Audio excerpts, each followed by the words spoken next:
Thanks all for coming. I think you'll find today's presentation extremely interesting.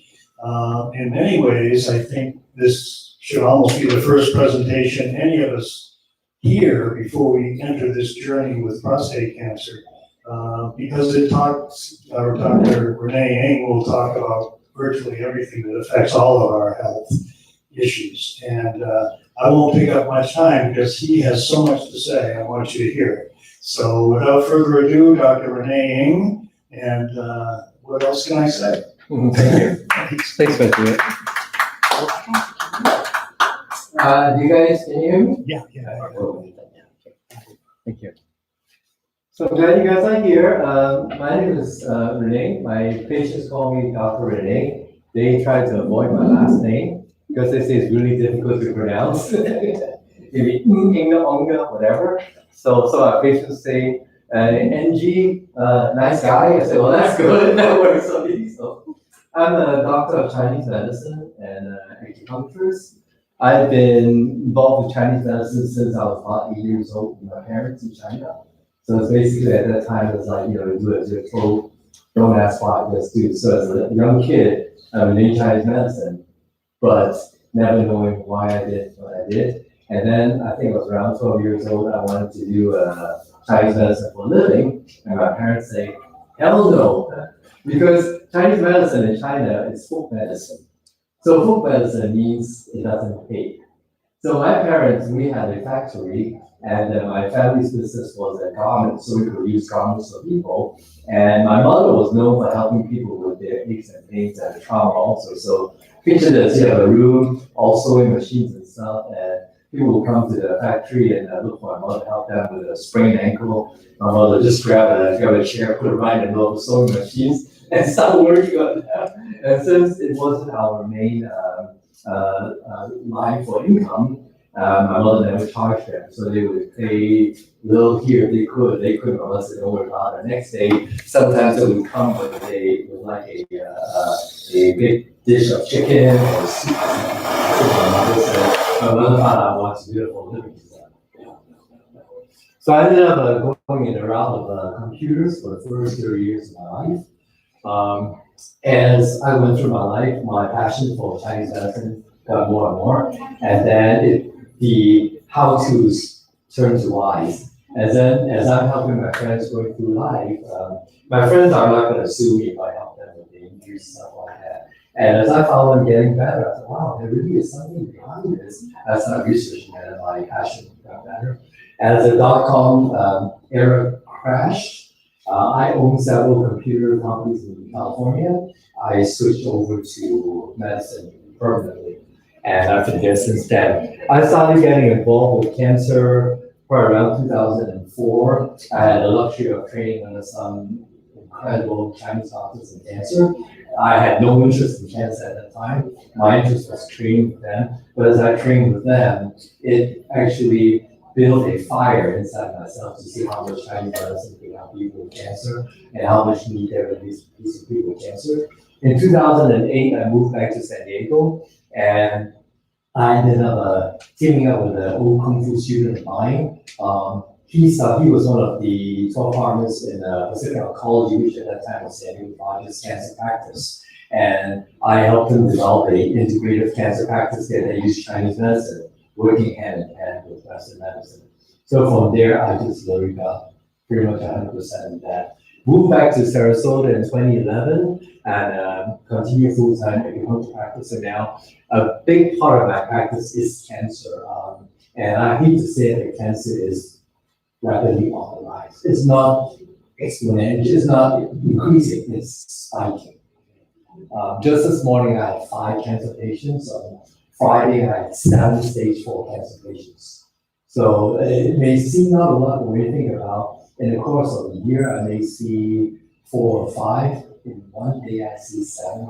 That's a lot. Okay. And then just Saturday, I found out that the 2 sisters of a good friend of mine were both diagnosed with cancer.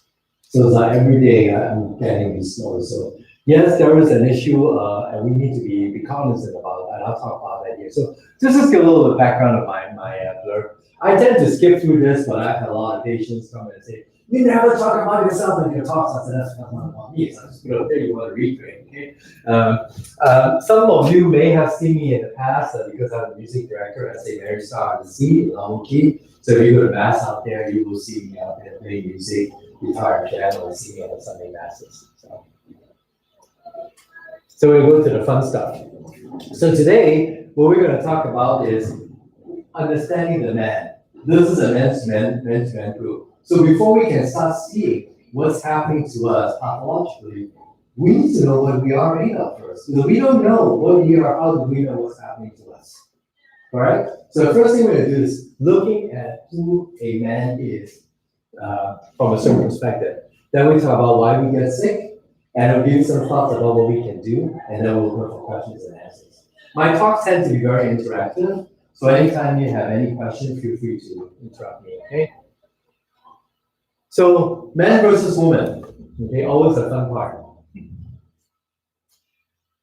So I thought I'd plot this up for fun, okay? Typical stereotyping guy, okay? Sex, food, beer, TV, football, sex, and more sex, right? Whereas on the women's side, babies, talk, respect, shoes, security, and love, okay? If I want to be a little more specific, I look at this, okay? Guys, men want loyalty, sex, food, and courage, okay? Well, what's the equivalent of women? You can guess.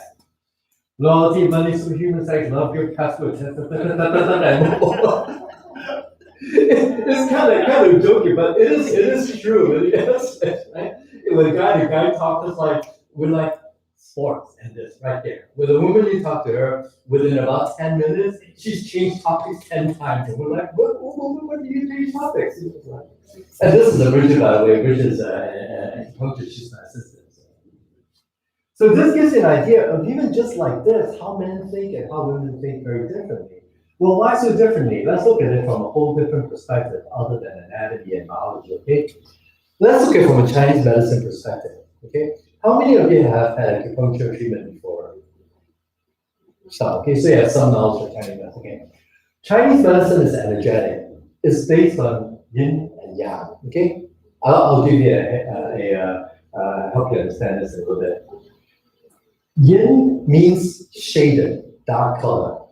Yang means bright, okay? So think about yin and yang, they're energetics. In the daytime, it's yang, right? It's bright color. What happens in the daytime? It's warm compared to evening, right? There's more activity. In the evening, what happens? It calms down, it cools down, people go to sleep. In the daytime, people wake up, it's hot, there's energy all over the place, people drive each other crazy, right? So yin versus yang. Yang is also considered outside, yin is also considered inside. Women, but in the Chinese medicine etiology, women are creatures of yin, and men are creatures of yang. What does that mean? Creatures of yang, men are more physical, more strength-based, more external, more all over the place. Women, more internal, more emotional-driven, more nourishing. Men more aggressive, women more calm. When women say, men, you have no brains, they're right. We don't have brains. We got the muscles, right? And men look at women, you don't have muscles. That's right, they don't, because their muscles is in here. That's how nature makes it, the two pair each other so well. Men go on and hunt, women nourish the family, and then they help each other out. Both have their strengths. That's nature. Now, how does this translate to health? Very simple. Yang also translates to testosterone. Yin translates to estrogen and progesterone. Okay? So remember I said yin is dark color, right? Yang is light color. Okay, you can kind of see light color. Okay? So this is better. Light, white color. Dark color, okay? So this is warm, very energetic. This is dark color. It's cool, passive, and calming. So testosterone, estrogen, progesterone, okay? Women are creatures of yin. So women are born, they're like this. Lots of estrogen, lots of progesterone. Testosterone, secondary. Men, we are creatures of men, right? So lots of testosterone. So when we're born, we have lots of testosterone, not that much estrogen. Follow me so far? Okay, so let's look at the guys since it's a man's talk. When men are born, As you get older, this is heat, this is cold. So when we're young, when we're 10-year-old, we can jump into a freezer and not even say achoo. When you get to 60, 70, 80, we get cold easily. Women, very cold nature, right? So women, when they're in their 20s, they're like wrapping their legs around their boyfriends. The boyfriend said, shoo, go away, I'm hot enough already, right? So as life goes on, guess what? Women's estrogen, progesterone goes down, the testosterone comes up, and then next thing you know, it goes over. When estrogen, progesterone goes below a certain point, and the testosterone is more, remember this is warm, what do they experience? Hot flashes. They start getting hot. So as women get older, they go from wrapping the legs around the guys now wrap the legs around the girls, and the girls say, get away, I have enough hot flashes, I shouldn't need you anymore. Okay? So both of these, especially hormones, they are controlled by what? The kidneys, the adrenal hormones. So in both men and women, we look at the health of the kidneys as crucial in the development of health in both the male and the female. So when the female comes in and starts looking at issues with the menopause and other things tied to the hormones, we treat the kidneys. When a man comes in with issues with the prostate, their memory and stuff, we treat the kidneys. It's the same thing. We just look at it differently. The guys, remember, the testosterone starts from here down here. So for guys, what do? We treat the testosterone going down. When the PSA is down, when PSA is up, this is what it looks like in energetics. There's too much yang, not enough yin. We have ways of regulating that using acupuncture and herbs. Okay, so when you do that, your PSA starts going from maybe like 20, 15, 10, and then comes to here, it's about 5, and then goes down less. That's how we regulate that, okay? So that gives you an idea of how this works. So women, men, okay? That's how we look at Chinese medicine from the energetic perspective, right? So far so good? Am I going too fast? Am I going too slow? This just gives you a little bit of idea of the energetic side because we'll be talking a lot about women's space on this and we get that, okay? So women, it's all about the liver. Women are creatures of blood, okay? Why? Look at them, they got period. So they have a lot of issues with the liver that they present over time that men don't, such as in Chinese medicine, the liver controls the liver, the uterus, ovaries, and the thyroid. They have all that. This morning I was treating a patient with a cancer of liver. First initial presentation was PCOS, polycystic ovary. Okay. So, and a uterine cancer, so they are from here. On the men's side, women are creatures of blood, men are creatures of energy. Energy is created by the kidneys in Chinese medicine. So as a result, men present with what? Kidney issue, prostate issue, bladder issue. Women do as well. However, they are more prominent in men than in women. These types of cancers. Why? Because they are kidney-based, women are liver-based. Women, well, guys don't have uterus, ovaries, no problem, okay? But guys also don't have as many cysts as women do either. So the two are very different. There's also another reason. Do you ever think about why men start looking older,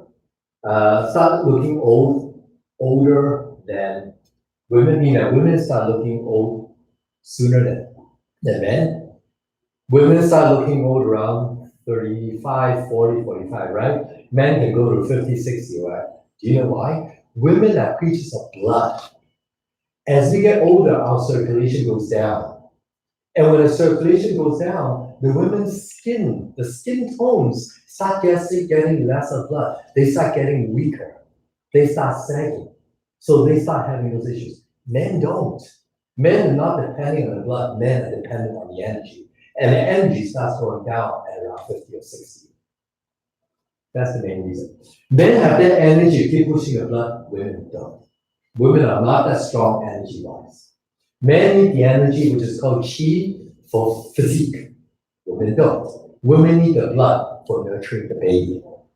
Different types of creatures. That's how we build naturally. Why like that? Don't ask me, ask the guy upstairs. He made us the way we are. So let's look at male health, therefore, okay? Every one of you looked at look like this at some point in time, I know that, right? Yeah. Some of you even still do, okay, so that's the guy. According to Kaiser Permanente and Medicine Net, okay, the top health issues for men: prostate, genital issues, urinary incontinence, hair loss, ED, and testosterone deficiency. This is the top health issues facing men as they get older.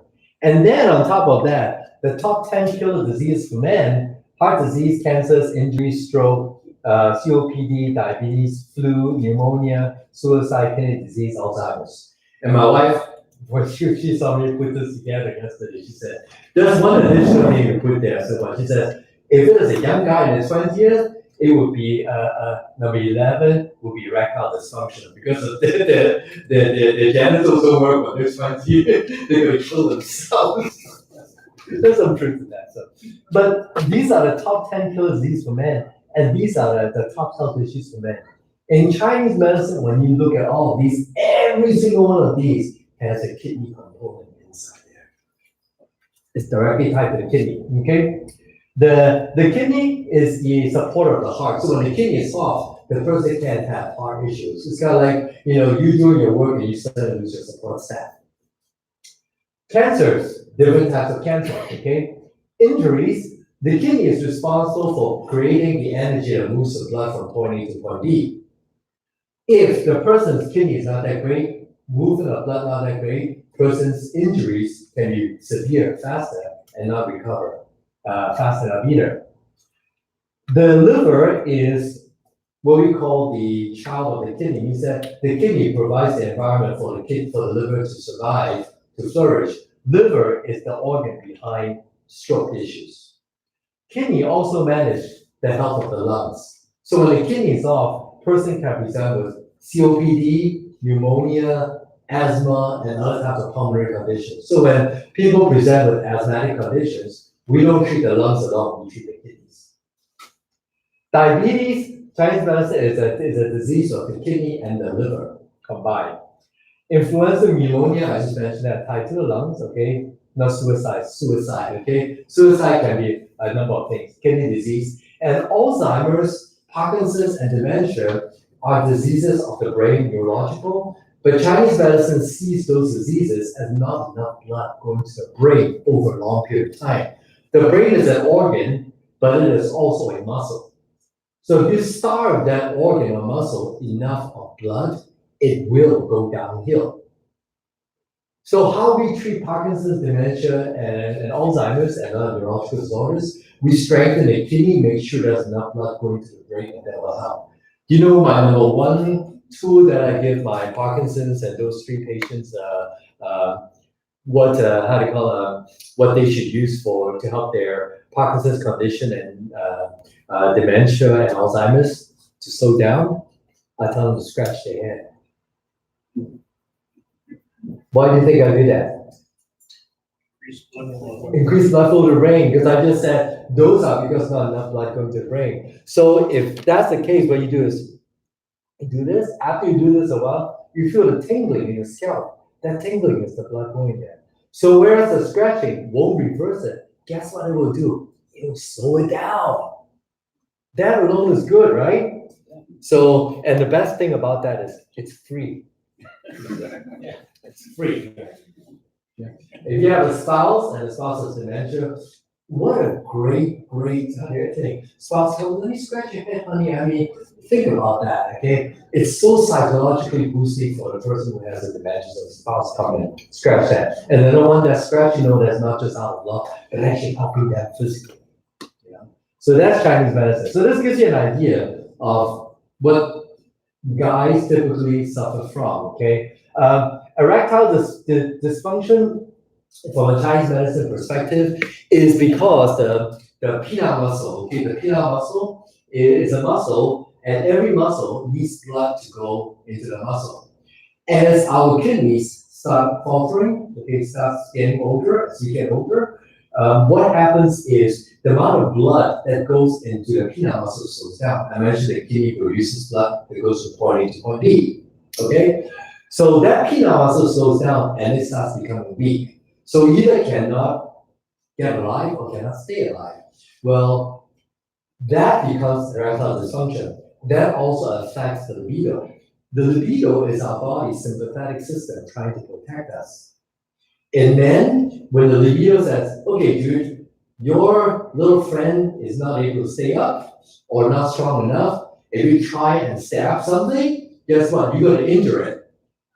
So the sympathetic system is going to say, you know what? I'm going to hold you back. So you don't injure yourself. That's libido from the man's side. Libido from the women's side, almost identical. Remember I said earlier, women get dry, get hot as they get older, right? When they get hot, what do they experience? Vaginal dryness. And with vaginal dryness, they don't want anything going inside their tube. It's very painful for them. So guess what the libido does? Libido says, you know what? You're dry. Number one, if something comes in here, that little stick, okay, comes in, you're gonna be painful, and worse, that blood inside there that normally is there helps to fend off bacterial invasion. So now not only will you be in pain, you also risk infection. So what happens to women? They get libido issues also. So both are tied to the kidney. So in Chinese medicine, to help with libido, we treat the kidneys. Okay, that's why when you're having a prostate cancer treatment, you do the radiation, whatever. What is one of the key signs, key symptoms you get? Erectile dysfunction. Okay, because the kidneys are being affected.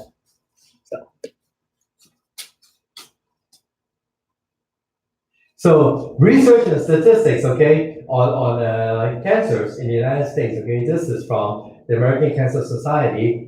Prostate, okay, this is 2017. Prostate is the fastest growing new cases in the United States. And recent studies show nothing different. It's the same thing. All right. Now, when you look at this, there's another statistic, even more startling. Look at this. Lung and bronchus.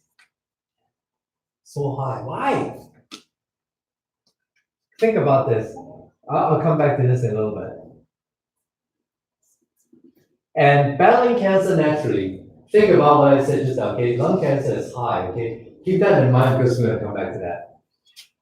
What is cancer? We go into cancer because there's a big component of this talk is not just about men's health, but also cancer. What is cancer? Anyone give me some idea? Oh, here's a great no. Okay. Yes, sir. Abnormal cell growth. Abnormal cell growth, bingo, right on the money. So there are many definitions, okay, but the main one is, according to the National Cancer Institute, cancer turns into a disease abnormal cells divide without control.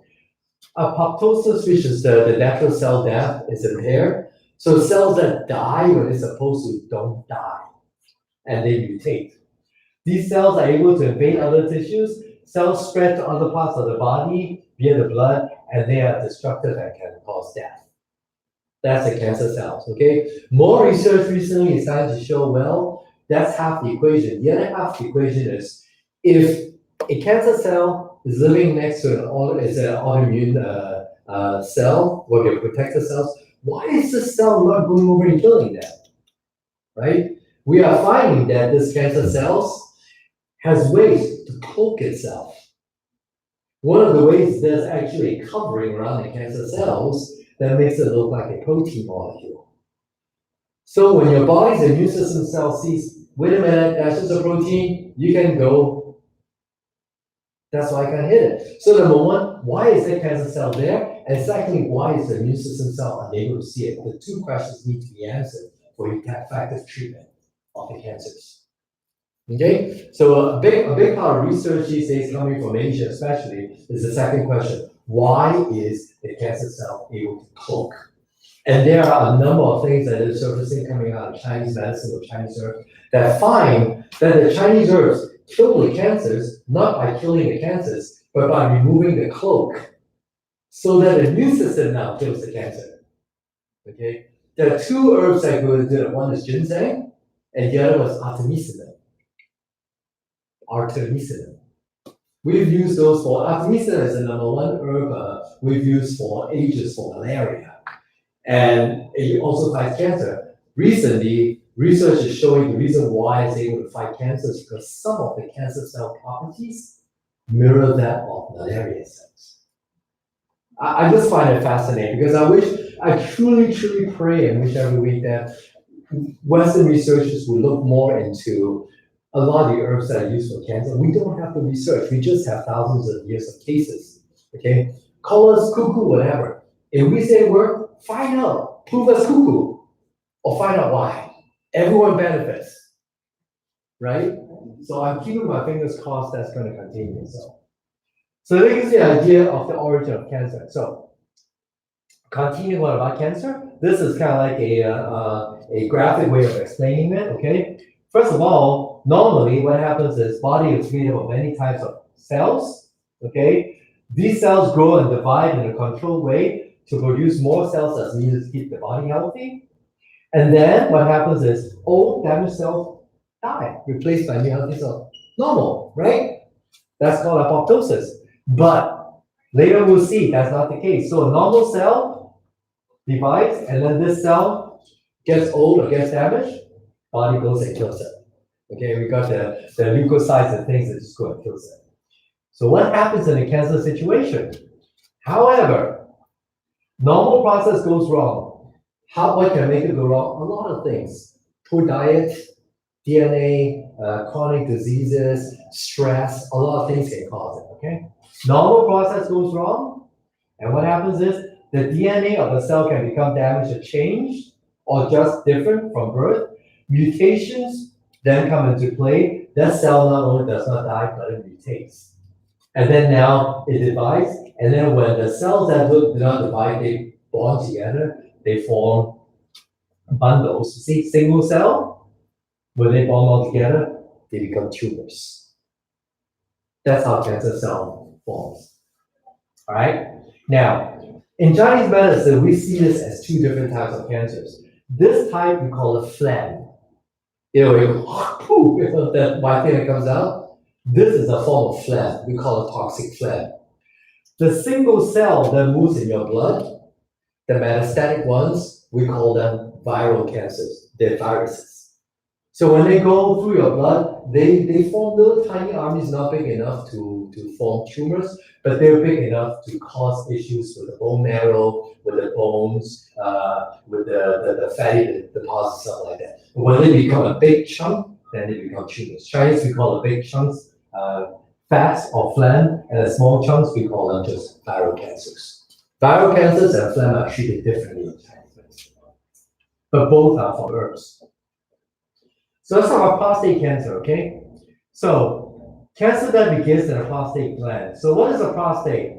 Well, it's the male sex organ responsible for production of semen. Okay. Detected early, what is one of the most treatable malignancies? Grows slowly, active surveillance, usually a treatment option. Okay? So side effects from cancer treatment for the prostate include incontinence and ED. Nothing new to you there, right? So I kind of just went through and said, you guys know more about this than probably me. Okay, so symptoms of prostate cancer. There are two types. One is urinary related. Typically start looking at burning pain during urination, difficulty urination, frequent urination, loss of bladder control, decreased flow velocity of urine system, blood in the urine. Non-urinated related, okay? Blood in the semen, ED, painful ejaculation, swelling in the legs or pelvic area, numbness or pain in the hips, etc. Bone pain. Okay, now, this top part, all tied to our urination, correct? This bottom part, not necessarily, but this bottom part is all tied to the kidneys. Explain why, okay? The kidney is responsible for development, so kidney also manages both the marrow as well as the production of the semen. So hence, blood in the semen is an abnormal functioning of the kidney. Erectile dysfunction, we already talked about that, okay? Painful ejaculation, again, goes right back to the erectile dysfunction, and then abnormality in the kidney causing that ejaculation to be painful. Swelling in the legs, the kidney is responsible for getting rid of water in the body. When that kidney function goes down, we will end up getting edema, lower leg swelling. So when you start seeing swelling in the legs, it's not because of the legs, it's because the kidneys are able to get rid of the excess water. Numbness or pain in the hips, legs, or feet, okay? I mentioned earlier, kidneys are responsible for producing the energy that moves the blood from point A to point B, okay? When the blood doesn't move, you get pain. When the blood gets stuck, you get pain. If you don't believe me, go get a rope, tie it around your elbow as tight as you can. Before long, this starts getting tight, starts getting pressure, starts getting painful, very painful, sharp pain, intense pain, and then numb. That's because the blood flow is not good. So kidney, when the kidney is slow, the energy to move the blood is not produced enough, person starts having circulation problems. Kidneys in Chinese medicine is an organ that's responsible for managing the health of the bones. So when the kidney is off, you start having bone problems. Okay, osteoporosis, osteoarthritis, scoliosis, stenosis, those are directly tied to issues of the kidney. Western is starting to recognize the fact that if you sit long, you will have backache, right? They say, don't sit too long, don't stand too long. Do you know why? What's not? Not necessarily. If I have you sit this chair for 4 hours, okay? Every minute you sit, put strain on the bone, right? So you sit 4 hours, that bone gets weaker and weaker. What do you think is being strained? The kidney. Because the kidney now has to work over time to try and get that bone stronger. That takes away what? Takes away its function of producing the energy to move the blood, which in turn slows down the blood to that area. In that context, you're correct. But the second thing is the muscles support the bones. So the longer you sit, the weaker the bone get, the weaker the muscles get, the stronger they have to come in, and then the weaker they get too. So you start getting aches and pains. And because the blood not able to go there, your muscles are unable to recover. So the longer you sit, the longer you stand, the more backache you have, the more you strain the kidney. So if you have prostate issues, make sure you avoid sitting too long or standing too long. If your prostate PSA numbers are high, just by doing that alone, you will see improvement in your numbers. And if you have backache, just doing that alone, you see improvement in your numbers. A lot of times our patients with prostate issue or back issues, I tell them, they're especially the computer geeks, okay, they'll sit there in front of the program for 4 hours. They say, well, I lose track of time. I said, no problem. You have a cell phone, right? Program in 30 minutes, beep, right? Beep, you get up, stretch, that feels good. Sit back down. Right? Very easy. So that's the best thing you can do for yourself, okay? As men, we suffer more from kidney problems than liver problems. Women suffer more from liver problems, blood related. So as we get older, we are more prone to back issues than women are. A question. Yes, sir. When you sit up for a longer period, how does it affect the kidney? How does what affect the kidney? Yeah, when you sit up, just like this. Yeah, we sit like that. If you sit for a long period of time, okay, the bones, okay, are in different positions here and here. You strain your bones because you're not moving. Yeah, it affects the bones. Right. The spine. Correct. Kidneys manage the bones. Kidneys are responsible for bone health. So the more, But if it's affecting the bone first, then how does the bone affect the kidney? the kidneys manage the health of the bones. So when the bones start getting weak, the kidneys have to step in to help the bones recover. Do you follow me what I'm saying? You're asking how that is done. What he says is that the kidney actually is important for the bone, Correct. but when you sit up, Uh-huh. does it affect the kidney first or the bone? It affects the bones. That's why I say if you sit for a long period of time, Right. if you sit for a little bit, like today, an hour, maybe a little bit, but no big deal. Sit in there for 4 hours, you may have problems getting up. Next thing you go home, have your partner or whoever put their hands on the kidney area. Guess what? It's going to be ice cold. When it's ice cold, that's a sign that a kidney function has gone down. That's the one thing I've always found interesting was I have not been able to find a Western explanation for why the kidney area gets cold, where the whole body will be warm.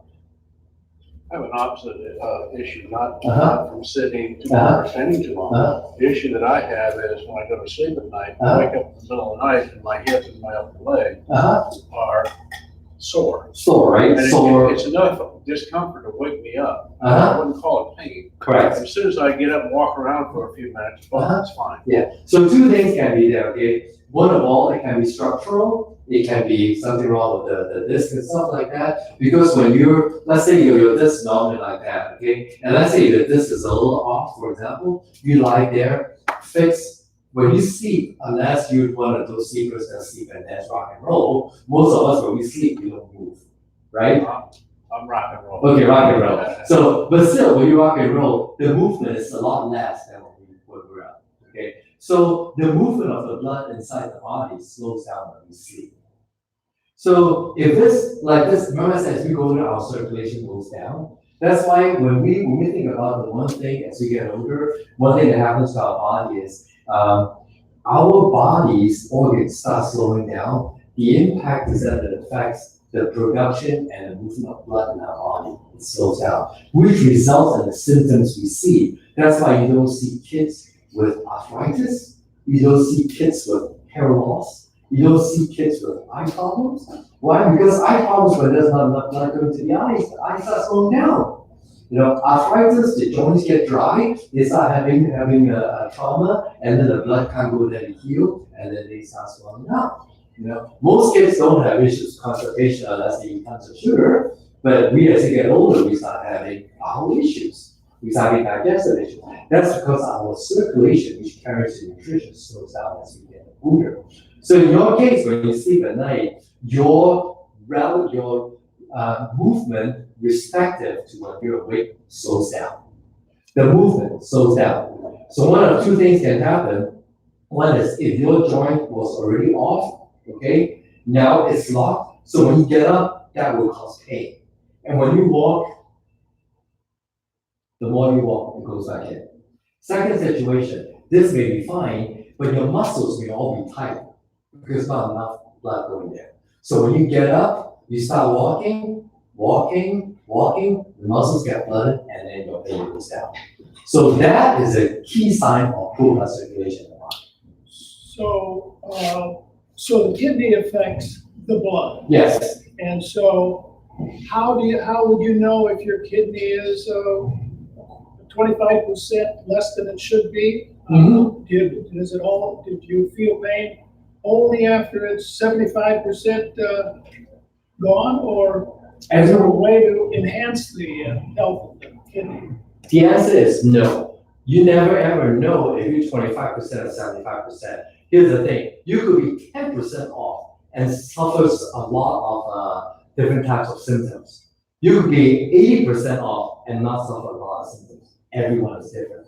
But your body will start showing kidney issues, okay, through the symptoms. I mentioned just now a few of them, urination. Poor memory is a sign of kidney issue, okay? Hearing is a sign of kidney issue. Tinnitus, there are two types of tinnitus. Tinnitus with a low pitch ringing and tinnitus with a high pitch ringing. Low pitch ringing is a kidney issue. High pitch ringing is a liver issue. Other signs of kidney issue, early hairline receding. You get a 20-year-old, have hair half gone here, like they normally shoot till they're about 50. That's a kidney deficient. That's early signs that your kidney is slowing down. At that point, you're probably seeing 1%, 2%. But if a person has a kidney symptom showing up at 20 years old, guess what? Their kidney is going to deteriorate a lot faster than someone who's starting to show signs at 70. So in Chinese, to answer your question, in Chinese medicine, we don't look at blood work see with 20, 30, 40, 50%. As soon as we start seeing signs, we treat our body. We change our body, be it food, be it herbs. So we never get to the point where we worry about the kidney is good or bad. As an example, I had a patient a few years ago come in with bone on the knee, okay? I treated him for a while, and then after a while, the pain disappeared. So he asked me, did you help me regrow that disc between the bone and bone? Did you take a bone and bone? I said, I have no clue. I told him, I said, you didn't come to see me for bone and bone. You came to see me for pain. You want to see if that's the bone and bone? Go get an X-ray. Go get an MRI. Right? So knowing the kidney is 25% off, what is it going to do for you? See what I'm saying? But perfectly normal kidney, one can get bottles. You know, we see a lot of people bald. They don't all have kidney disease. By the time you have kidney disease, it's too late. The body will start showing you signs that the kidney is starting getting off. I'll use an example to explain that. You have someone, diabetes, okay? Fasting blood sugar is 120 plus, diabetes, right? You go take a look at blood work, 115, I'll say, you're fine, no problem. 117, you're fine, no problem. 121, oh no, you're diabetic. 118, you're pre-diabetic. Now, you look at the blood work, okay? Maybe the last 5 blood work, maybe taken once every 6 months. Maybe 5 times ago, it was 100 fasting blood sugar. Then it goes to 100, 106, 108, 112, 160, maybe the current one is 117, right? Your blood was still good, but are you really good? You see what I'm saying? Your pattern is going up there. Oh, I'm fine, I don't have diabetes. Next time you come 121, oh my God, I got diabetes. The point is, we don't, in Chinese medicine and most natural medicine, which is preventative, we don't wait till the problem is there. We start seeing for signs that something is sluggish. How many of you have a car? Right? If you start hearing little clinks in your car, are you going to start looking at that? Are you going to wait till you look at the heat gauge goes all the way there to see something wrong with your, I don't know the car itself, but like, you know what I'm saying? If you see a car starting to shake, are you going to wait till the tires start exploding before you see there's something pointing out when you turn? You're not, right? So again, the difference is Western medicine tends to be reactive, means that I see the numbers, let's work on this. Eastern and natural medicine is not. That's why the two work so well together. With Eastern medicine, natural medicine, we try to catch as much as we can, which is why you're here. But things still fall through the cracks. Car will still break down no matter how well we treat it. You can still get cancer. That's where Western medicine is so beautiful. You got that miraculous drug come in, let's go there, kill it, get rid of that, and then use natural knowledge to prevent. So in your case, yes, someone's bald. How do we know their kidney? We don't. You can take a blood work, that's fine. But when a person knowing how the body works, 20, 30-year-old should not be bald. Agree? When you see someone. Right. If you see someone is bald, guess what? They likely have some kind of kidney imbalance in the system. Means that the kidney is going to start having more problems as they get older, including fertility. I'm sorry. What are the best ways for somebody at age 20, 30, 40, 60, 70 to analyze their own kidney functions? Is it through urinalysis or blood tests? Or? All the tests take a snapshot of you. Yeah. Okay? And when you take snapshots, I always caution, okay? I'll give you an example and you see what I'm talking about, okay? Let's pretend me. I come back from Europe, okay? And I go get a blood work. Today I get a blood work of all these numbers, okay? So I'm gonna run an experiment. So tomorrow, Tuesday, I'm gonna go out and for the next 7 days, I do nothing but eat McDonald's, eat Kentucky Fried Chicken, drink nothing but Coca-Cola, and then try not to sleep. Okay? So 1 week from Tuesday, I go get my blood work. What do you think my blood work is gonna be? Right? So if I take my blood work to the doctor, if I take the blood work from my trip from Europe, I'm gonna get a different response than if I take my second blood work to the doctor. I give my second blood work to the doctor say, oh no, look at this, oh my God, your cholesterol's high, out of the blue, I need to put your statins on you, and you go see this doctor, you're gonna size up atrial fibrillation, you go see a doctor, right? So when I look at, I'm not saying blood work is not good, I'm saying when blood work is abnormal, look at past blood work, look at patterns. Don't just focus on one, you could be barking on the wrong tree.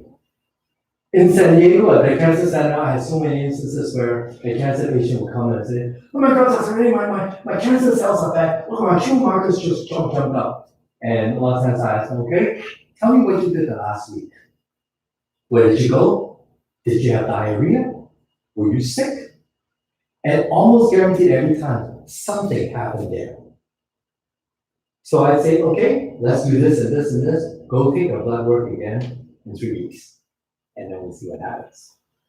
And almost all the cases, that blood work drop back down. So to answer your question, should we take blood work? I always tell my patients, if you can, the best thing to do for your own life is create a spreadsheet.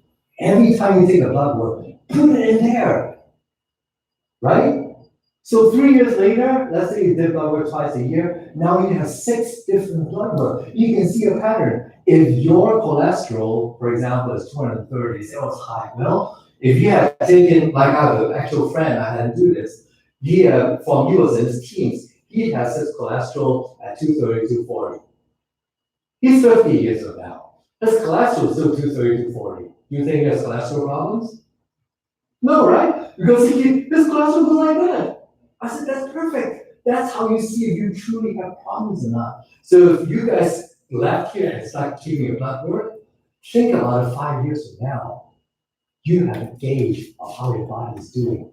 If it's not showing the blood work, for example, and you see your TSH and the T3, T4 is going like that, even without a doctor saying you have problems, you probably start getting fibroids.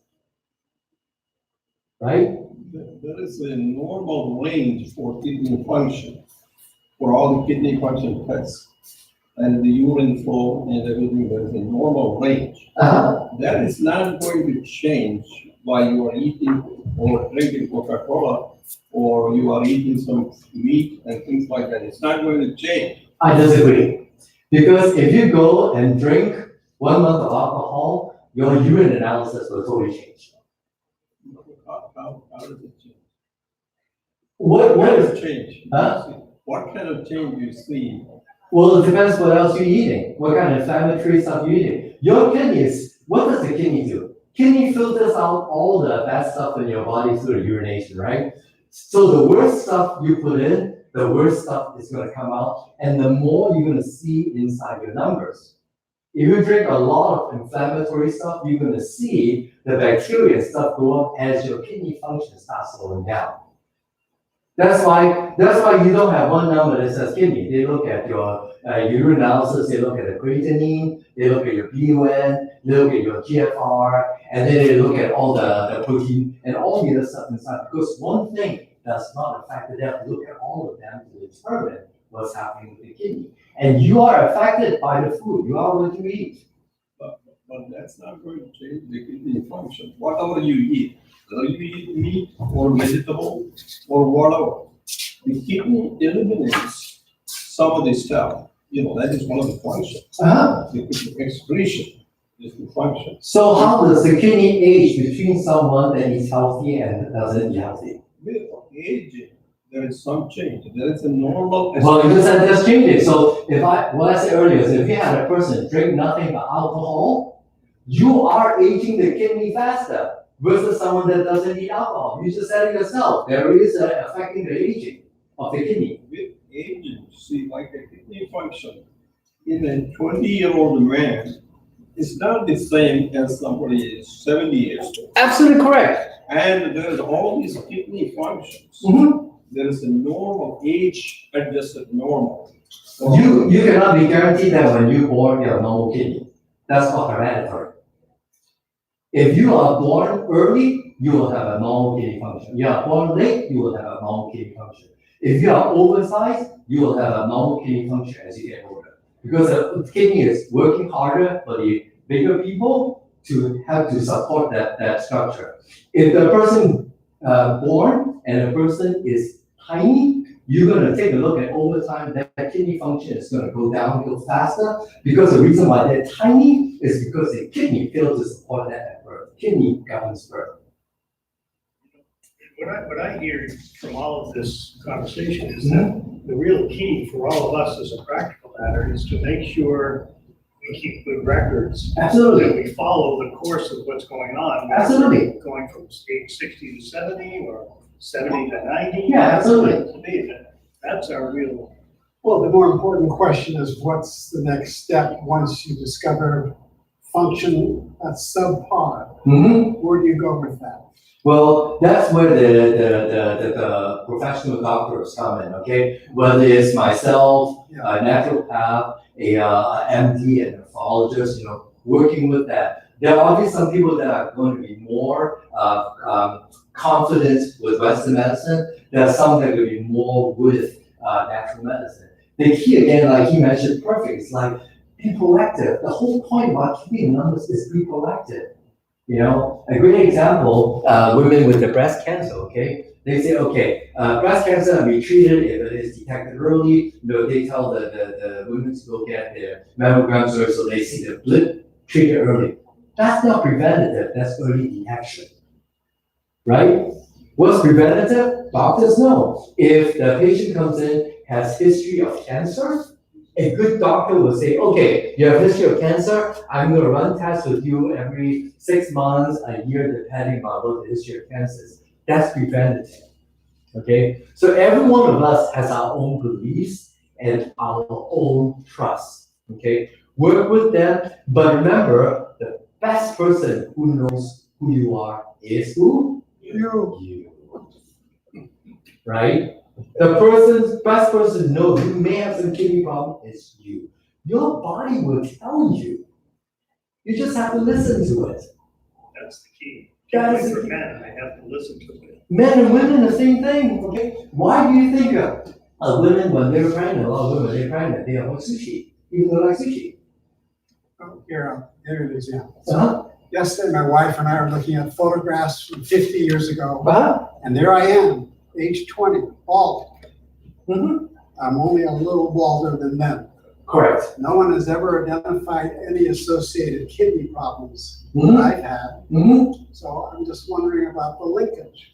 So what happens there? If you, like, let's say, present I'm you, okay? And my understanding of kidney itself. So now that I know that I'm bald at 20, that's not normal, what do? I monitor my kidney. I have more in my radar. Just like a doctor, a patient comes in with a family history of cancer, doesn't mean they have cancer. But guess what? They just more diligent in monitoring it. So what are you looking for from your profession? For my profession, I will look at tongue and pulse. I will look for other signs.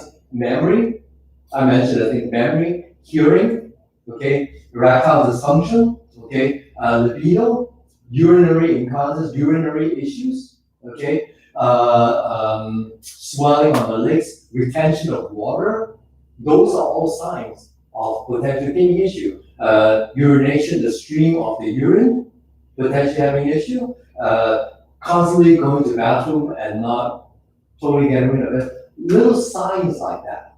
Bone issue, calcium deficiency, vitamin deficiency. Those are all tied to the kidney in Chinese medicine. But just to take Western medicine, Uh-huh. the bladder problems could be the main source, not the kidneys, of some of the symptoms you just mentioned. What do you mean? If you have a bladder problem, I got prostate cancer. Uh-huh. I had a prostate that was somewhat cancerous, pushing into the bladder. Right. And it wasn't a kidney problem at all. But here's the thing, if you remember the slide I had just now, Chinese medicine, the prostate is managed by the kidneys. So therefore, if the kidney was good, you are not likely to have problems with the prostate. No, the thing is that it's more like the prostate can affect the kidneys. Okay. Prostate by blocking the urethra, Remember, I'm talking about a Chinese medicine perspective. but it is not the other way. Kidney is not the one which causes prostate disease or prostate cancer. In Chinese medicine, it is. Yeah, in Western medicine, there is no such relation. The kidney can be affected by the prostate, Okay? but not the other way. That's why I say this is a Chinese medicine perspective. So either way, like David said, the key isn't so much this Western right, this Eastern right, the key is preventative. If you believe Western medicine, go Western medicine. It's fine with me. I go Chinese medicine because I believe in Chinese medicine, okay? So, But the question then becomes, which medicine is more effective when it comes to, say, avoiding prostate cancer or, continuation of any of these illnesses? depends who you ask. If you ask him, he's gonna say Western. If you ask me, I'm gonna say Eastern, right? And I can say that Western medicine, what Eastern medicine's strength is prevention. Western medicine's strength is treatment when it happens. There's a difference. Not necessarily. Now, Western medicine also recommends a lot of preventive measures, Such as, dietary measures, like, for example, for prostate cancer, in most of the cancers, a vegetable type of drug, vegetable-based, not drug, vegetable-based diet has some preventative effect. do you take into account how the person is eating or exercising or living? There is no one diet that fits everybody. You have to take into account it. You have 2, 4, 6, 8. You have 2, 4, 6, 8, 10, 12, 14, 16 people here. There are 16 different individuals. The same diet will not work for all 16 of us. But generally, there is a consensus that, some kind of diet is generally better for everybody. And it may not, for one isolated person, it may not work. But generally, there is a general concern. Okay. And that is how, dietary for heart disease and also prostate. The diet recommended by Western medicine. And again, I would challenge that because even for the same person, there is no general diet. I'll use an example. Okay, what's your name, sir? John. John, okay. Send John, okay? John today comes in, given for general diet is this, and this. Great, okay? John tomorrow sees something in the newspaper and suddenly gets very motivated. You know what? I'm gonna go and be the best handy guy in the United States. He sells a lot of stuff, builds a business, he gets up on the roof every day, 12, 14 hours and builds the roof. Do you think his diet just changed? Right? Because he's on the roof every day for 12 hours. Now let's say he does that for a week. And all of a sudden John says, you know what? As I'm doing the roof, I really realize I am that strong. And man, when I pound those nails, I can pound those nails. I just found out New England Patriots is having tryouts for post 40-year-olds. I can challenge Tom Brady. So John goes there, miraculously he makes the replacement squad, and is out there as a sparring team for the thing. So John goes out there and starts throwing football. So do you think John's diet just changed from the original? You bet, right? So the same person will change depending on what you do. I just went on a trip to Italy, to Paris 1 week. I went on a cruise the second week. You think my diet changed in those 2 weeks? Oh yeah, you bet. I come back to the US, you think it changed? You bet. So every place I go is going to affect my health. I need to adjust my diet based on what my body needs, not what a piece of paper comes and tells me what I need. That is so critical, I think. But I've heard that from Western doctors as well, which I find very refreshing. Because I don't think traditionally that's happened, but I think it's happening more and more. You are absolutely correct. I'm glad you brought it up because I've been working a lot and I'm seeing more and more oncologists. Just this past week, one of the oncologists, he told one of my patients, I forget the name of it, he told her all the stuff, don't eat raw vegetables. Because raw vegetables is no-no in Chinese food. He told the patient, that's actually started uterine cancer, he says, don't eat raw vegetables, that's bad for you. I never heard an oncologist say that. I'm like, I love the fact that more and more doctors are looking into nutrition. Now, whether I agree with that, different story, I don't care. But the fact that they're looking at that is wonderful. Like, I love the fact that you're saying there are these foods being, I think that's wonderful. Now, whether we agree, different story, that's a whole different thing, you and I can sit in a different section and see. But the point that they were saying, the key is that they're looking at that, we are what we eat. You know, you want to stink up the whole room for a whole week, you know, you're gonna have a meeting next week, the whole week, nothing but just raw broccoli and eat raw beans. You go to the meeting room, you'll be farting like crazy, and next thing you know, you'll be the only ones out there. So it's not just the diet only for preventive medicine. It also includes, like, for example, if somebody has high cholesterol, the diet and if the cholesterol is not coming down, then you take a medicine like statin, it comes down. And that has a preventive effect for heart disease and vascular disease. And so that's also a preventive measure, although it is a pill. That is not a preventive measure, actually, that's a reactive measure. Let me explain why. This is a really good example because as you can see a difference between East and West, okay? He's talking, you have the cholesterol, and then you change the diet, it doesn't work, you get some statins and stuff, lower it, right? Chinese medicine look at why is the person's cholesterol going up. In Chinese medicine, you look at the liver function, same as Western. Number one, get rid of the toxins. Second thing, liver is responsible for the production, use, and storage of fat in the body. So when the liver is off, that storage, use, and management is off. The person ends up putting on weight, cholesterol goes up, triglycerides goes up, okay? So that we not just look at the diet, we also look at what's happening with the liver. And then we have herbs go in and help restore the liver function. Diet-wise, we will tell the body to stop eating stuff that attacks the liver. For example, fatty foods. For example, alcohol. For example, sour foods. Sour foods also affect the liver. So on the western side, they're going with statins. On the eastern side, we look at stuff that can help to support and get the liver healthy again. That's a different approach. Yes. I have a selfish question, I don't know how much we have time, but I'm dealing with prostate cancer. I'd like to know what Eastern Can do with that. can do. Correct. So the first thing we have to do with the prostate cancer is, like I mentioned earlier, even though we disagree, on the Eastern medicine side, prostate is directly tied to the kidney. So we look at issues with the kidney.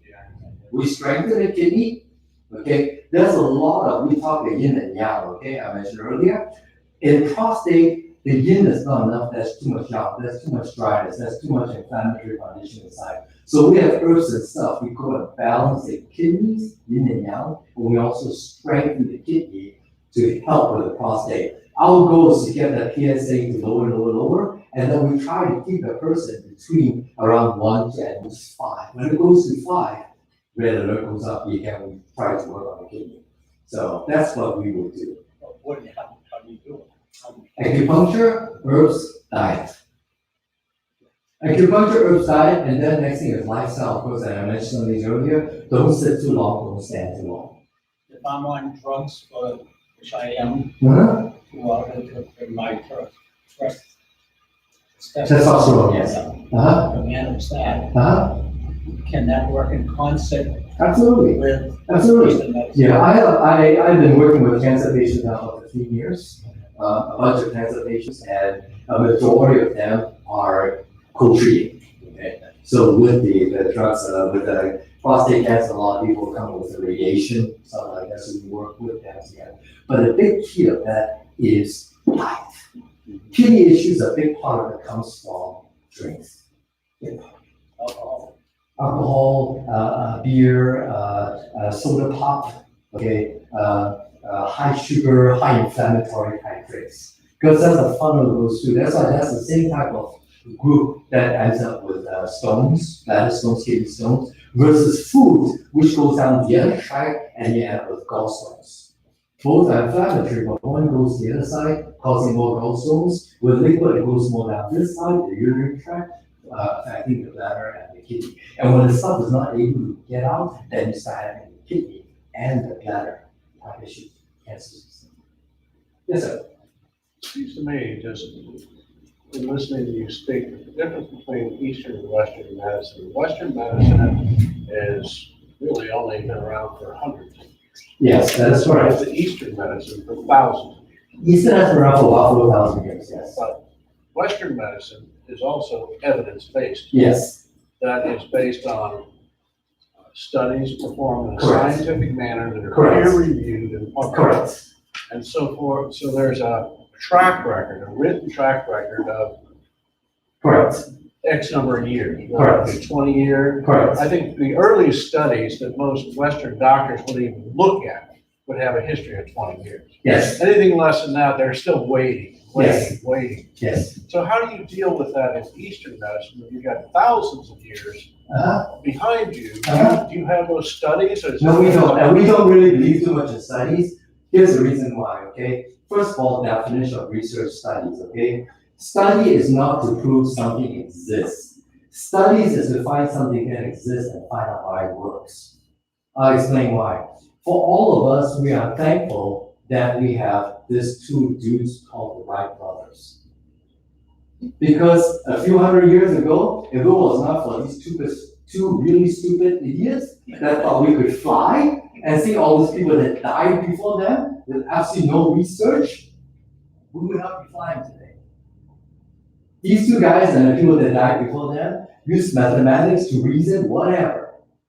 They got off the ground, science comes and said, how the heck can you have two people, 300 pounds, get off the ground? Scientists came in, started doing research, found out aerodynamics, found out all those airways, found out all those factors and variables that make flying today possible for us. You're absolutely correct. Western medicine has several hundred years. Eastern has none. It's 4,000 years. Remember one of the first things I said in the beginning? I wish more researchers would go to Eastern medicine, take all the stuff that we say work, find out if it's a big boo-boo hoax, or if it works, why it works. Right? Number one. Number two, the reason why then they don't put too much emphasis on that is because a lot of research, when you look at the research, okay, there is a question over the bias on the research. I'll give you an example. When I went for my doctorate, I had a lot of things I need to do. One of the projects I had was to do peer reviews. So peer reviews mean that you take a research that's existing and then you read it and then you critique it. So I said, okay, so I have to do one, and I forget the name of the drug. That was a drug that I picked. It was an interesting case. It was like, this drug helps deliver healthy babies. I'm like, okay, Eastern doesn't make any sense, but great one to pick. I'll probably learn something, will change my perspective. So I go read it. I pull it out of the NIH database on the infertility. So I pull it out and I really know this is the research situation, this is the context, and of course, like anybody, I go straight down to the conclusion. And the conclusion says, here are the numbers, here are the factors, here are the beta values, et cetera, and based on this, the conclusion is that it helps to deliver healthy babies. Okay, right? So now I go back to the front, and because it's a peer review, I have to read the whole darn paper. It's a lot of pages. So I go back to the front, and then it talks about, okay, this drug administration, and it talks about the people being pulled in. Good, I'll take a look at it, and this talks about how the drug's being administered. So basically, this is a summary, this is what I found out, okay? The drug was administered about 5,000 cases, so substantial amount, right? Women 20 to 35, beautiful group, that's the group that's pregnant, right? The women with the following conditions were omitted. Women with previous history of pregnancy. Women with endometriosis, cancers, anemia, a lot of the conditions that can result in infertility were omitted. So basically, the study came out saying that this drug helps to, how do you call it, improve, to deliver healthy babies in women, healthy women, 20 to 35%, and this result shows 75% effectiveness. Now, it didn't say that, but you can't sue them because they never ever said infertility. You assumed it was infertility. I did, I put out infertility. All it said was it helped deliver healthy babies, and it did. So what's my point? Sounds like that group would have had healthy babies no matter what. Except only 75%. Yeah. What's that tell? They actually tells me I need to worry about that. But the point about that is we have so many people that are different. for the research to be right, we have to take into account that individual. If you're gonna use food on that individual, you have to find out this group of people you're testing, what kind of lifestyles do they do? You know, do they have any chronic diseases? What is their sexual orientation? Have they given birth? Have they not given birth? You know, what kind of disease were they born with? Do you have any history of any kind of ailments? Then and only then can you decide on a conclusion. Then and only then can you see if you fit into the matrix of the people that research to determine if that works for you. But really what you're saying is Western studies like that are designed to sell drugs. Western studies are designed to generalize. We are not general, we are individuals. He says it. It's designed to sell drugs.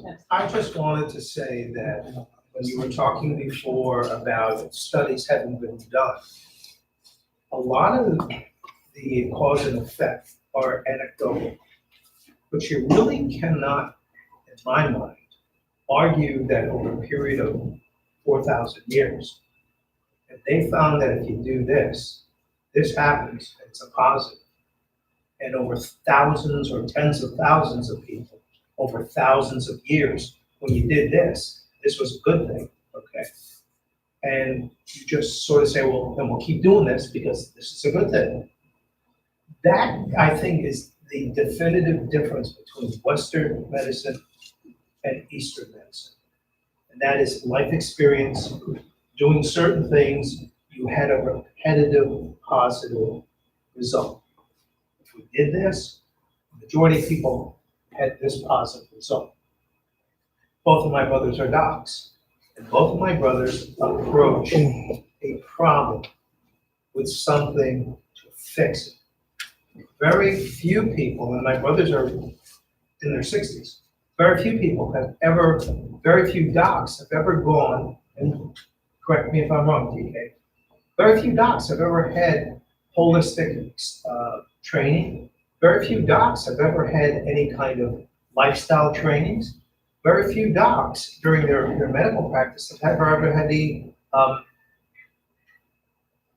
nutritional training. Consequently, all these things, their training is, we have a problem, and this is what we found works, and it fixes the problem. But a lot of the fixes cause other problems in your body.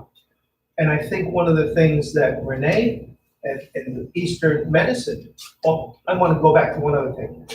When I was a young man, Western medicine poo-pahd anything that wasn't Western medicine.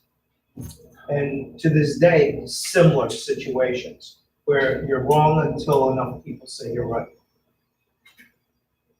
Now people are embracing alternative medicines such as Oriental medicine, such as chiropractic, which was just, you know, crazy stuff 50 years ago. And they're starting to embrace that there is something more than giving a shot or taking a pill. And the purpose why Dave has Renee, and the purpose why we exposed Renee to our group, is because there's something more than just one way of approaching a problem. In terms of your situation, there's more than, if it's not gonna, you don't know if it's gonna help you anymore unless you try something in concert with. One of the interesting things about where Renee talks about is he is supporting the Western medicine in concert with what he does, as opposed to saying it's either him or them. And I really think that people have to start embracing that, because their life will forever change with a prostate cancer diagnosis and treatment. There is more to being treated than just treating your cancer. Guys, I've kind of watched the clock here, so there were a couple of questions. I think, John, you had a question? I didn't know. Well, just as to what you were talking about was the selectivity of most studies in Western medicine.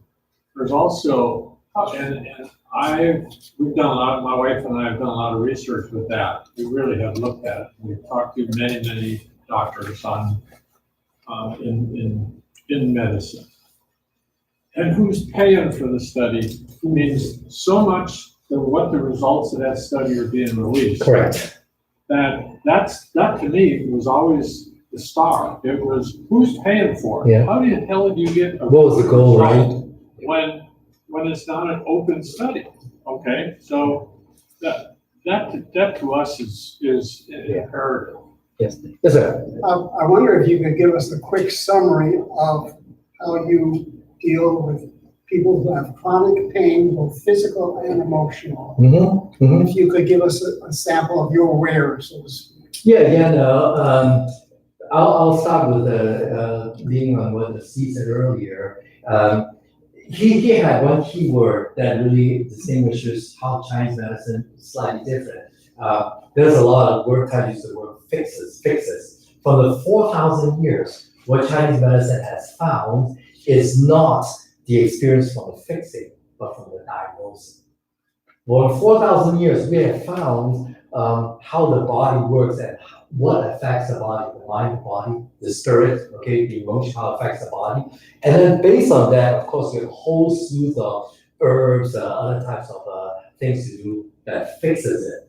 So typically, if, to answer your question then, someone comes in, whether it's prostate cancer, ovarian cancer, back pain, scoliosis or whatever, I would have to go through, first of all, the current situation, the history, how it started, how it got worse, what kind of treatments the person has. If it's back pain, I'll look at the MRIs, the scans, and things like that. And then from there, I go outwards. I take a look and see the lifestyle. What could be making it worse? A person with chronic back pain, a lot I would gather from it from someone who is a farmer versus someone who's an accountant versus someone who's a professional runner. So those who are playing, because that's going to tell me how much it continues to make it worse or make it better. Because if, for example, a person is a handyman person, a bricklayer, whatever, I'm going to expect that person to have chronic back pain. So if the person back pain continued on for a long time later, that's a different situation than a person that's like, oh, I'm retired, I just go out with friends and stuff. My pain just lingers. The two lingering, two different situations. So I have to look into that. I have to look at the food and nutrition. How does food and nutrition play into that? I look into the health history of the person's history of diabetes, cancers, and other types of that could play a part into that. Emotional in Chinese medicine, each emotion affects a different organ system. We have to see what kind of emotions affect what organ systems and work with that. For example, in cancers, I found that with lung cancer, kidney, breast cancer, cancers that are above the belly button have an emotional stagnation component. With my cancer patients, so far 15 years, every single one, when I tell the woman that have breast cancer, they need to work on that emotional component side, majority of them break out in tears. They know exactly what I'm talking about. I tell them, you don't have to tell me, you have to work it out. Whether to a psychiatrist, to your priest, to your hypnotherapist, God to nature, to the monk, doesn't matter. You have to resolve that. Because if you don't, it will linger. For us, it's the same thing because it causes disharmony in our body and also affects our circulation. So I look at the lifestyle, the nutrition, the health history, do the physical assessment of what's going on there. And a lot of times I may work with chiropractors, physical therapists, orthopedics, and allied doctors working together. Because as Steve said, it's integrative. Dr. Renee, I think we better call it quits because it's a meeting going to happen. Yes, in a few minutes. But for those who want, we're going to gather a few of us if there's an interest. At 3:30, we gather, have a little private conversation about anything that's affecting you or a friend or whatever. So we're going to be sitting in a corner over there at 3:30. It's about 3:21. I don't know if you can hang for a minute or two, but thank you so much. To get back, but what I'm going to suggest, like David, I enjoy discussing this because normally when I share stuff, I'm learning a lot of stuff because I learned a lot of stuff from the gentleman also. Okay, so If you guys are interested, set up time with David. We can just come and just do a question and answer discussion session, you know. No one's right, no one's wrong. We're all here to share, we're all here with the ultimate goal is to help us all stay healthy. A terrific presentation, Doctor. Thank you so much. Thank you, guys. Thank you. Thank you all for Very coming. interesting conversation today. And I want to thank Steve Gordon, by the way, who introduced me to Dr. Renee about 2 years ago, I think, when he had him speak at the US2 meeting at Doctor's Hospital, which, by the way, will be starting up again in September on Thursday evenings at 6. It's the second or third Thursday of the month at Doctor's Hospital. And maybe he'll have Dr. Renee out again this year, I don't know. Yeah. And if he does, I'm happy to I'll come here. go piggyback on that. I'd like to get just one more question in. Yeah. How many people do you think, this is entirely guesswork, Uh-huh. have the kind of background that you have, the kind of exposure that you've had to be able to form The trivia. That's a very good question. If you guys didn't hear, you will see how many people have the kind of background exposure that I have, you know, to work with patients like that. Chinese medicine, quite a few. With cancers, probably not that much because cancer is a whole different animal. Because cancer, especially when you're working with chemo and without chemo, when people go through chemo, I tell my interns, Bridget has been with me now almost 4 years, and she'll tell you, every cancer patient that comes in, every time the patient comes in to me, that's a brand new patient. Because how the chemo affected that person the last time will be different than the time before. Because every chemo the person gets makes that person weaker. And then the next time they get treatment, they're likely going to get a different set of symptoms. So that type of experience is not something you can teach, you should work on that. There are not too many Chinese medicine doctors that work with that. Dr. Zhao here on 41, he is phenomenal. He's one of my mentors in cancers, and he's a fantastic cancer doctor. But there are not too many that have thrown the amount of time inside, unfortunately. But in terms of diagnosis, we all can. So even in the Chinese medicine side, we try to help each other. I get acupuncturist call me, hey, Dr. Renee, I have breast cancer, and I'll spend time with them on the phone and giving them my thoughts and stuff, and then they will go about treatment. Because after all, one thing is very simple. Cancer, whether it's prostate, breast cancer, lung cancer, is just a symptom. It's another symptom, just like headache. If you can identify with your body, then you know how to work with that. And I tell my cancer patients too, I say, you know, cancer is not a death sentence, first of all. I've worked with enough to know that it's not a death sentence. Your chance of healing depends on what you see in the mirror in the morning. If what you see in the mirror in the morning wants to live, you got a good chance. Second thing is, if I were to term cancer, cancer is not a death sentence. Cancer is a wake-up call. And the answer after that, and the statement after that, and answer it.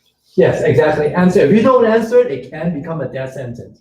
But it is truly a wake-up call, okay? And if you look back, everyone that has had cancer and survived, they look back and say, this has totally changed my life in so many ways that they were so glad that it did happen, you know? So my experience with cancer, I've known that to be true.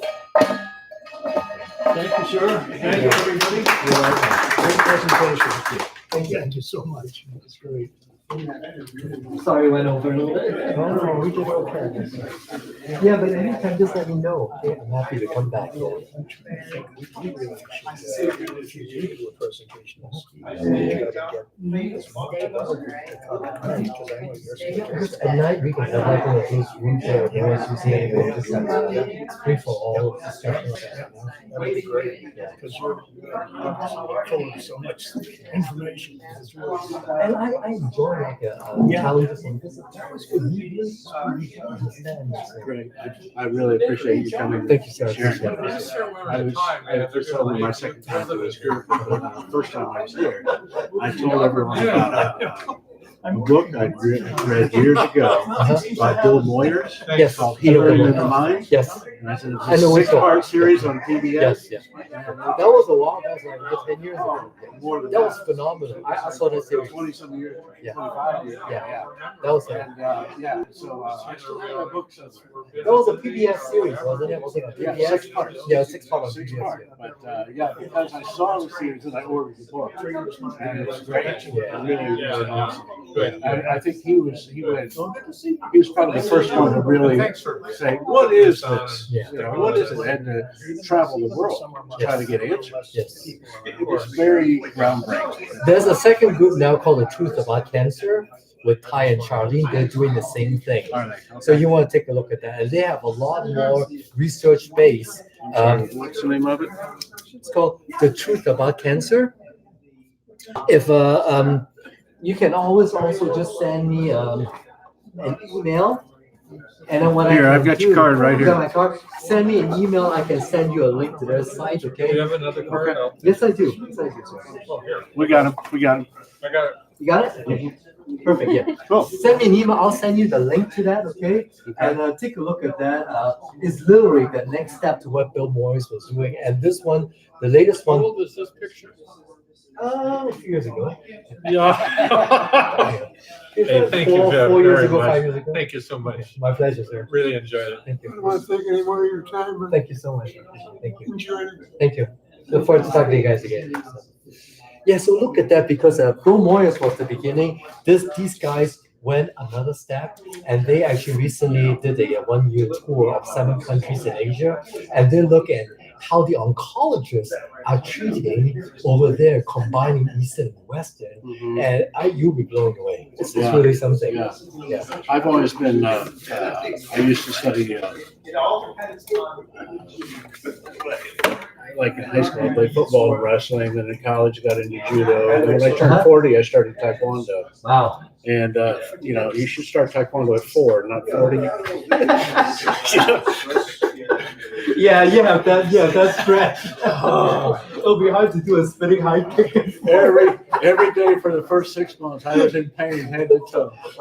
They said, spread your legs and put your chest on the floor. I go, yeah, right. Yeah, exactly. That ain't happening. But the thing is, I've always been fascinated by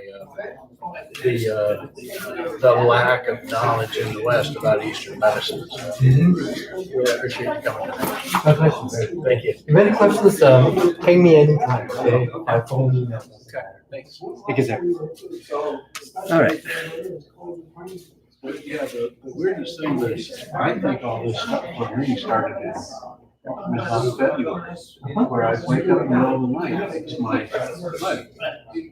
So after, it was occasionally, then it got more frequent. Uh-huh. And then finally one night I started googling symptoms. Uh-huh. Worst thing you can do at 3 in the morning. Yeah. I called my primary the next day. I said, I think I have a blood. They get me in there to do a circulation test. I said, hey, your circulation is fine. I said, what do you mean fine? I said, fine for a 65-year-old man or fine? She said, no, your circulation is as good as mine. And she was probably 30. So I was like, it's not a blood problem, it's not a circulation problem. So I was, great. But it's still, so it started getting a little more, it's still sporadic, it started getting a little more frequent. And then I go to a chiropractor, put me on one of those rolling tables. Got home, that night, slept through the whole night. Didn't wake up once. Now it's starting to creep back in. It starts here, Way down there. going down. It's a circulation thing. But she said, your circulation's fine. But I know there's like, if I'm in bed for too long, don't get up and move. So then in Chinese medicine, what we would do is circulation. There are 2 questions I have to answer, actually 3. One is the circulation because the blood's not producing enough?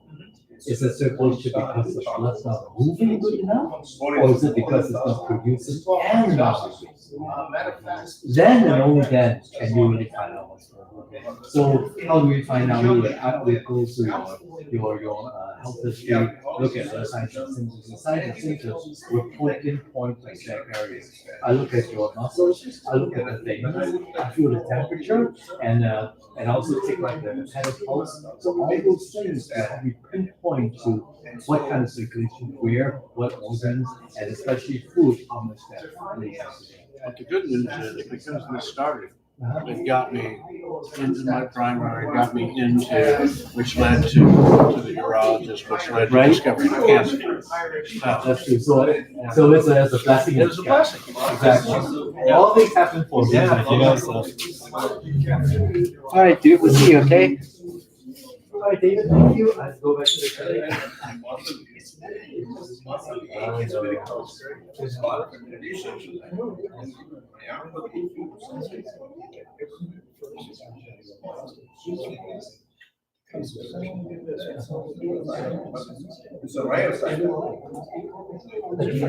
What I'm trying to do with the cancer centers here is what I did in San Diego. In Pacific Oncology, what we did was we did a single chemo teach. What a chemo teach was, every week we had a diagnosis. Every new diagnosis, we would have a chemo teach every week. They would be required for the chemo teach. During the chemo teach, there are two people talking. There's a nurse. Yes. The nurse will go and talk about the journey they're about to go, and then what they're going to expect, okay, the money and stuff, psychological, and then they are required to set up individual treatments with the nurse, not treat individual appointments, so that the nurse will then explain the specific kind of drug that they're going through and how it affects them. Then I would come in and talk about on the natural side how that affects them, what their chances are, how it affects them, and how that would work with the resting side, and then they had the option to set up. I'm trying to get with these guys and with they've got been supplying trying to. What I'm trying to tell you is like in San Diego at the cancer center, what I did with them was we had this thing called chemo teach. What David was saying, he wished that more people newly diagnosed would be able to attend these people to start these treatments. I said, that's what we did in San Diego, Pacific Oncology. We had this thing called chemo teach every week, where there was a two teachers, the nurse practitioner. Nurse practitioner was the one that spent 30 years in chemo, and she's the one that's administering chemo. So every week we have between 2 to 6 new diagnoses at least. So every new diagnosis, they are required to go to chemo teach. So the chemo teach, the nurse practitioner will come out and talk to them about the journey they're going to be going through, the financial burden, the health burden, reliance on people, the psychological burden, etc. And then after that, each person is required to schedule with a nurse practitioner on an individual session where the nurse is going to do their chemo drug and how it affects them specifically. After the nurse was done, I would come out and I would talk about how Chinese medicine and applied things like yoga for cancer, massage for cancer, different types of guys would affect them, and how we would work together with the Western treatment. And then if they want it, they can set up a time with me, and then we can work together on a great plan. So David said, I'm doing these, I wish because I'm trying to. I'd like to, what do we call it? I'm at the, I'm probably like 85 or